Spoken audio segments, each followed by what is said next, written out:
when I went up front, the windows were being boarded up. People were banging on the windows trying to get back in.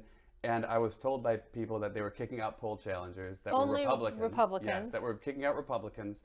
And by the end of the night, right, we were already short-staffed, right? We had several dozen of us, and we had a few lawyers. We didn't have enough lawyers. But by the end of the night, we had like 1 or 2 lawyers left, and there were maybe 10 of us left, and there were about 160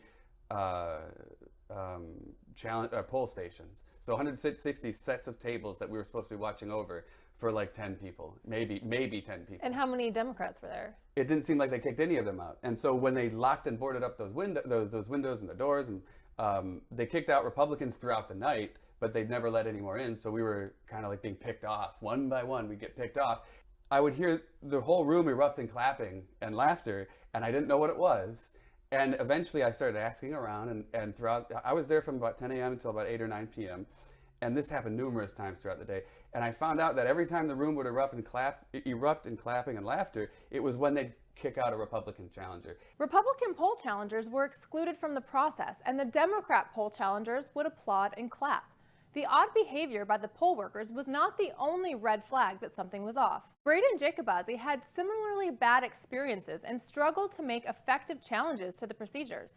He even witnessed poll workers entering fictitious birth dates and addresses, all while being accused of threatening violence.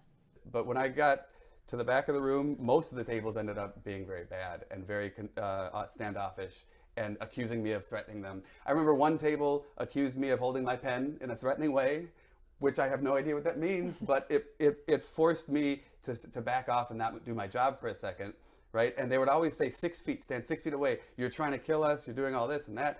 And then at one table, there was a stack, and I counted them, of about 35 challenged absentee ballots, right? They had a pink sticker on them, so that's how you know they were challenged, right? I'm not making, like, that's just not a figment of my imagination.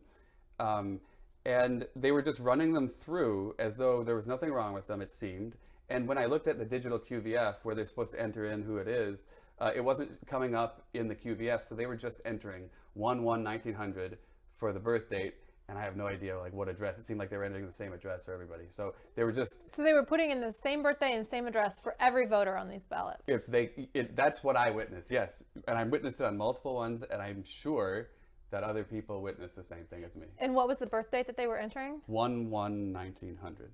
The Detroit TCF Center, where they conducted their central count on election night, strongly favored Democrats and obstructed the rights of Republicans. Few, if any, Democrats have claimed that they were excluded or harassed. The police even escorted Republicans out of the counting facility. Republicans were left bewildered, wondering how they were forcibly removed from the election process.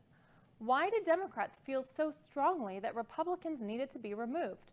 Were they being honest about their claims that no fraud took place? When we come back from the break, we'll discuss whether this was the most secure election in U.S. history.